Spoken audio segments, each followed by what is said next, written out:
Caçapava, Mauro. A defesa do Corinthians tem uma saúde de dar medo ao elefante, hein? Basílio dormiu. Aí o Dinamite. Parou!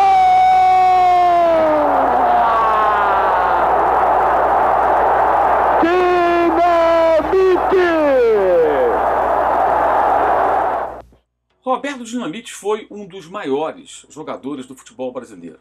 Nem sempre reconhecido como tal, nem sempre visto, especialmente fora do Rio de Janeiro, ou pelos mais jovens, como um jogador do tamanho que foi Roberto Dinamite.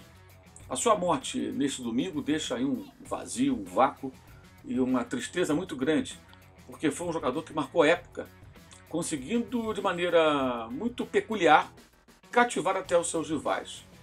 Posso falar com propriedade, porque acompanhei toda a carreira de Roberto. O início da carreira de Roberto coincide com o meu início do futebol. Comecei a frequentar o Maracanã no ano em que o Roberto surgiu como Garoto Dinamite, como estampada na manchete do Jornal dos Esportes, na sacada do editor Aparício Pires, que chamou Garoto Dinamite Explode no Maracanã, diante da expectativa que ele já despertava, jogando pelo time juvenil do Vasco. Ele entra contra o Internacional, balança as redes e assim foi destacado. E para sempre ficou a marca, né, o nome de guerra, Roberto Dinamite. Roberto foi um jogador muito interessante porque era um centroavante que vestia a camisa 10, era um centroavante que fazia gols com a perna direita ou com a perna esquerda, que batia faltas como poucos, geralmente rasteirinho no canto, tirando do goleiro. Houve um momento que nós íamos ao Maracanã, e eu frequentava muitos jogos, inclusive que não eram jogos do meu time, o Flamengo, e quando o Roberto ajeitava a bola ali no bico da área, entre a meia-lua e o bico da área, você, especialmente quando você estava atrás do gol, você sabia que seria gol. Você tinha já a noção de que a chance de a bola beijar as redes era muito grande. Tamanha a sua precisão nesse tipo de jogada. Roberto marcou mais de 700 gols, é o maior artilheiro do Vasco, o maior artilheiro do Campeonato Brasileiro, do Campeonato Carioca, do Estádio de São Januário. Roberto ganhou títulos importantes pelo Vasco e a sua fase com a camisa Cruz Maltina coincidiu durante um período com o momento mais poderoso do grande rival do Vasco, o Flamengo. Exatamente, o Flamengo teve o time campeão da Libertadores, campeão do mundo, o time capitaneado por Zico, com quem ele travou grandes duelos no Maracanã. Interessante, sempre se respeitaram, sempre foram amigos, né? Zico e Roberto Dinamite, a ponto de Zico vestir a camisa do Vasco na despedida do ídolo vascaíno no Maracanã. Os dois protagonizaram grandes duelos. E esses duelos aconteciam porque o Vasco, mesmo com times bons até, mas inferiores em um determinado período ao grande time do Flamengo, o maior time da história do Flamengo, o Vasco conseguia enfrentar, conseguia peitar o Flamengo, conseguia derrotar o Flamengo. E isso fazia com que os jogos fossem ainda mais espetaculares, mais disputados, marcantes, históricos e lembrados até hoje. Principalmente aquela final de 1981. Naquele ano, o Campeonato Carioca tinha 3 turnos, o Flamengo ganhou 2 turnos e ainda fez a melhor campanha, a maior pontuação. O Vasco ganhou 1 turno. E o regulamento dizia que para ser campeão, para tirar essa vantagem construída pelo Flamengo com a melhor campanha, a vitória em 2 turnos, o Vasco tinha que vencer no primeiro jogo, no segundo jogo, para entrar em igualdade de condições no terceiro jogo. E entrou em igualdade de condições no terceiro jogo porque venceu os 2 primeiros, né? Inicialmente, no domingo à tarde, o time do Flamengo até muito abalado pela morte do Cláudio Coutinho, técnico campeão pelo Flamengo, campeão brasileiro em 1980, o técnico campeão carioca. O Coutinho morreu mergulhando, fazendo pesca submarina, uma morte trágica, muito jovem ainda, e aquilo chocou muito os jogadores do Flamengo. Roberto, naquele domingo, decidiu o jogo com 2 gols e o Vasco venceu por 2-0. Segundo Dudu, ganhou a jogada, ganhou bem, já está na grande área, o cruzamento. A sobra do Vasco com o João Luiz e a falta. Falta feia.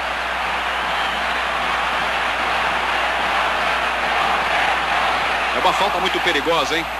Falta cometida pelo jogador Adílio. Enquanto o João Luiz continua caído. Detalhe, o Roberto deve dar 4 passos para trás para bater a falta. Ele sempre faz. Roberto é o artilheiro do Campeonato Carioca com 28 gols. Aí a chance para aumentar a artilharia. Quem sabe chegar aos 29 gols e levar ao Vasco, quem sabe, a sonhar um pouco mais com a conquista do título de 1981. E o vice-artilheiro é o Zico com 25. 3, 4.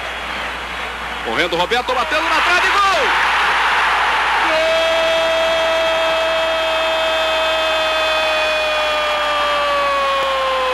É do Vasco da Gama!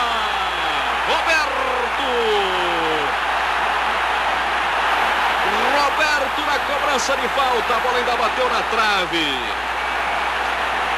Enganou completamente o goleiro Raul, que ficou parado, sem chance alguma de defesa.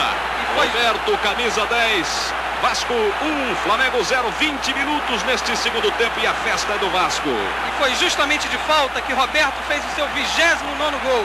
Ô Lopes, ele treinou ontem e fez o gol de falta. É, perfeito. O Roberto bate bem as faltas. Já tinha batido a anterior bem, quando chocou-se com a trave esquerda do Raul. E vamos ver ainda, tem muita coisa ainda. Subida de Mazzaropi, é dele. Faltando menos de 14 minutos para terminar o jogo, Vasco 1 a 0, Roberto. Ticão vai levando. Abrindo para Roberto, vai fechar pelo meio. Silvinho pede bola, fora de seu vídeo. Ganhando o Roberto na entrada da área, bateu.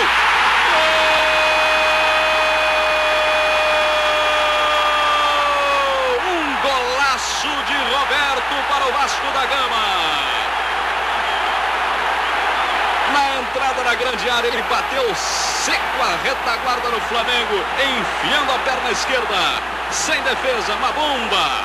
2 para o Vasco. Roberto de novo, 0 para o Flamengo, 32 minutos. Pode ser o gol que leva o Flamengo a jogar também a segunda partida. E com esse gol, Roberto aumenta a sua vantagem entre os artilheiros. Foi o 30º gol de Roberto no campeonato. E os torcedores do Vasco da Gama que acreditaram na sua equipe, nem todos é verdade, mas aqueles que acreditaram estão fazendo um carnaval pela arquibancada no Maracanã. Na quarta-feira seguinte, eu me recordo muito bem que fui para o Maracanã, saí de Niterói, eu já morava, e fui de barca. Peguei a barca, Rio-Niterói, né, para chegar do outro lado da Bahia. E a barca balançava, de tão agitado que estava o mar, com aquela tempestade que caiu no Rio de Janeiro durante o dia inteiro. E fui para o Maracanã sem saber se ia ter jogo, porque a chuva era terrível, tudo alagado, difícil de chegar, mas cerca de 45 mil torcedores estiveram no estádio. Foi um público excelente na circunstância, porque a dificuldade para chegar era absurda. E o jogo foi um jogo que não teve jogo quase, né? O Adílio até fazia algumas manobras com a sua incrível habilidade, levando a bola para o lado do campo, onde havia alguma condição de dominar a bola, e ele levantava, fazia uma embaixadinha e dava passes para tentar fazer com que o jogo circulasse. Mas não tinha quase jogo, né? A bola parava nas poças de água a todo instante, e por volta aí dos 41 minutos, a torcida do Flamengo começou a descer da marquise para a parte inferior da arquibancada, onde você não fica protegido da chuva, e com suas bandeiras e tudo mais, bateria, começou a comemorar o título que se aproximava, porque realmente o jogo ali não tinha chance de gol, nada acontecia. O jogo caminhava para um 0 a 0 que daria o título ao Flamengo. Pois aos 43 minutos, quase 44, uma bola meio perdida, né, rebatida para lá e para cá, ela pingou na frente de Roberto Dinamite. Ele só precisou de uma chance. Uma única chance no jogo inteiro. Chute seco no canto, 1 a 0 Vasco. Um delírio, uma loucura. Me lembro muito bem que do lado esquerdo, né, na arquibancada do Maracanã, mais ou menos ali atrás do gol onde eu estava, eu visualizei a torcida do Vasco descendo, descendo dessa vez como se fosse aquela avalanche argentina, que a torcida do Grêmio fazia, descendo assim em quantidade, muita gente para a chuva, para comemorar alucinadamente o gol da vitória. Para a entrada da área do Flamengo. Levou vantagem, Roberto, tentou tocar a Silvinho, a chance, bateu! Gol!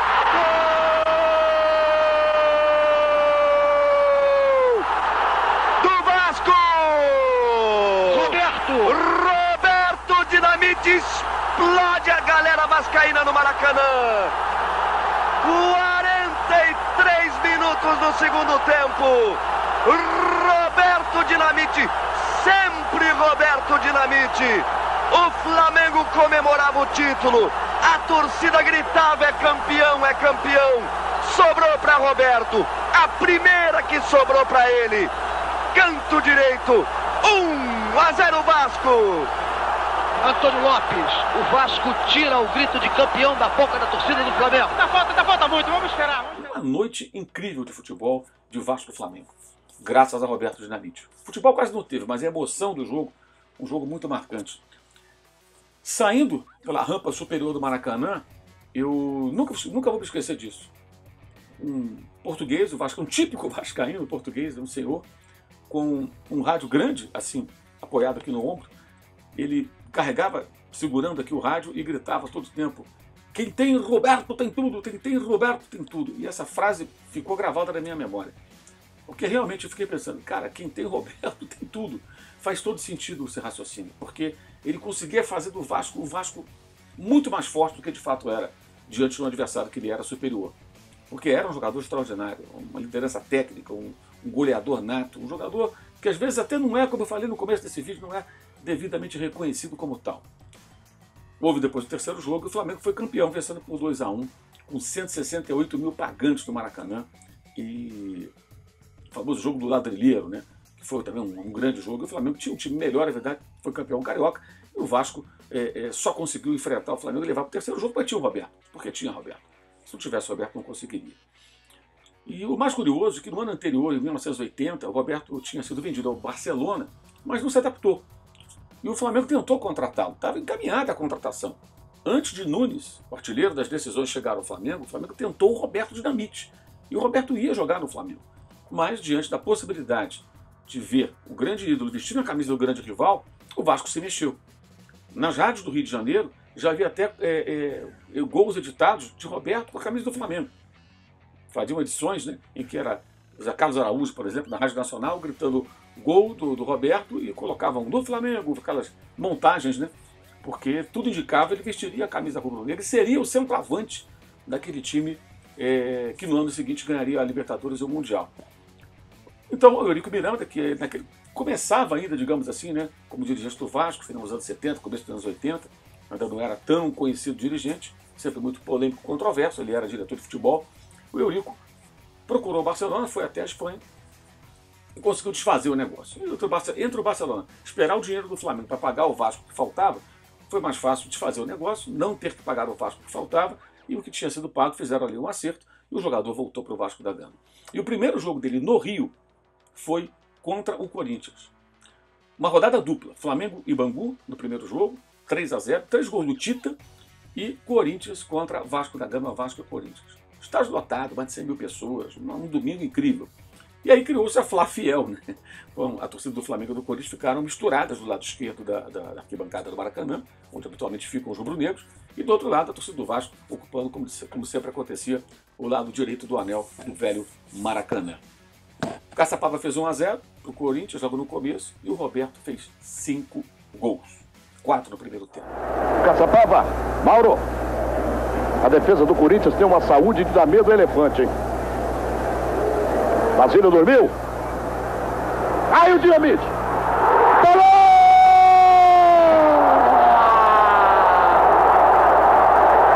Dinamite!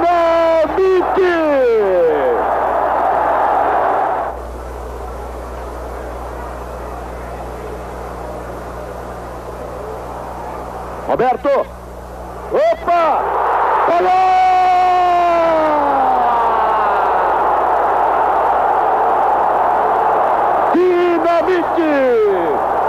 Veja outra vez!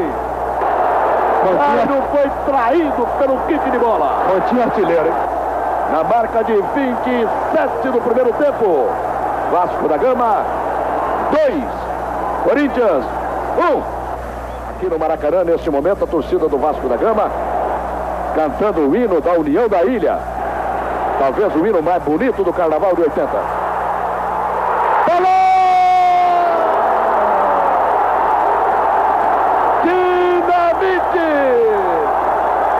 Vejam outra vez! Veja o passe do Guina, que maravilha! Essa é a jogada no chamado ponto futuro, que o Coutinho às vezes falava. Olha só, olha o passe do Guina, presta atenção. Paulinho segundo. Pintinho. Dudu. Jairo. Caiu o Dinamite. Falou!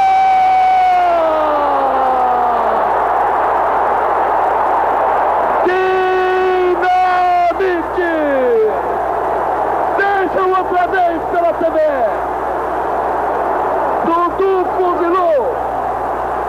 goleiro soltou. Dinamite.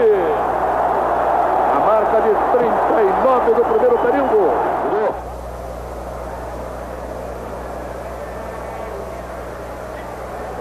Roberto Dinamite. Agora que são elas, ó.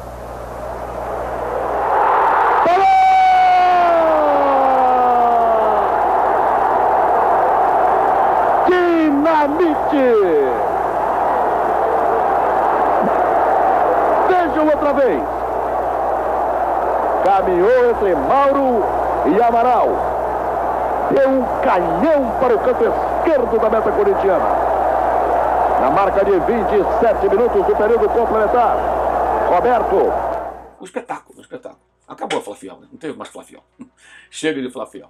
Teve a festa da torcida do Vasco, uma volta triunfal, uma volta difícil de ser igualada, né? Um jogador voltar do exterior, vestir a camisa do seu clube de origem, o estádio lotado, um grande adversário do lado, a torcida do maior rival junto com a torcida desse adversário, e o jogador marcar 5 gols. E gols belíssimos, gols incríveis. Roberto foi muito grande. Roberto foi um gigante do gigante da colina. Um ídolo como poucos.